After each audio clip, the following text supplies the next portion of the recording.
Hello, sports fan. This is Stephen here with Sports Choice Plus. I'm bringing you a very special breakdown.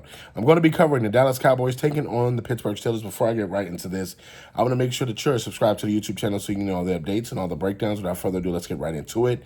Two historical franchises are facing off yet again in a clash of what could be a great game.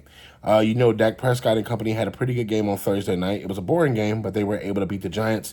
And you look at the Steelers, they were able to almost come back on the Colts, but they just fell short. You see Justin Fields is starting to come into his own. You see him being more comfortable, getting outside of the pocket. You see him growing as a thrower, not just as a runner, as a quarterback, but as a thrower, making the deep passes, connecting with his wide receivers, putting the money on the dime. When you drop a football in the wide receiver's breadbasket, which is the hands, and you hit him in stride, they're able to get up the field and make a score, make a play. That's what you're liking to see from Justin Fields. You're seeing better throws in tight windows. You're seeing more of him going to more of his different reads from the first read, second read, third read, coming back to the second and first read, and really making plays and standing in the pocket. That's what you'd like to see against the Cowboys. The Cowboys have a couple of injuries defensively. They're going to be able to take advantage of that if you're the Steelers. You want to get the short, intermediate game going with the underneath passes. You can expose the linebackers for the Cowboys with those screens, with those underneath passes. You want to make sure that you're not only doing that, but you're running the football. Keep your quarterback as an option. You want Micah Parsons to have to spy. You want one of those linebackers to have to spy to where you can take advantage of things down the field.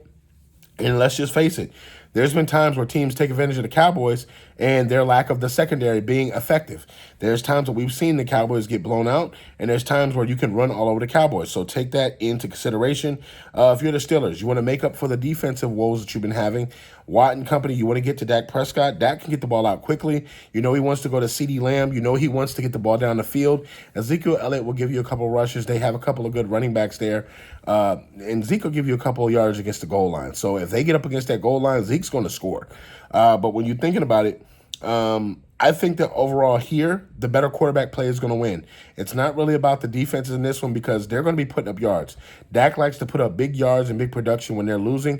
It doesn't matter. He's going to go for CD as much as he can as far as the wide receiver goes. They have something to prove. They got paid a lot of money. And this one is a toss-up. I'm picking the Pittsburgh Steelers to win this one. I think both teams are talented. Both teams will possibly make the playoffs. But I like the Steelers' overall energy, even in a loss this week. So I like the Pittsburgh Steelers to win over the Cowboys. Are you Cowboys fans? Are you Steelers fans? Get in the comment section below. Definitely check out Sports Choice Plus. And we'll see you on the very next episode.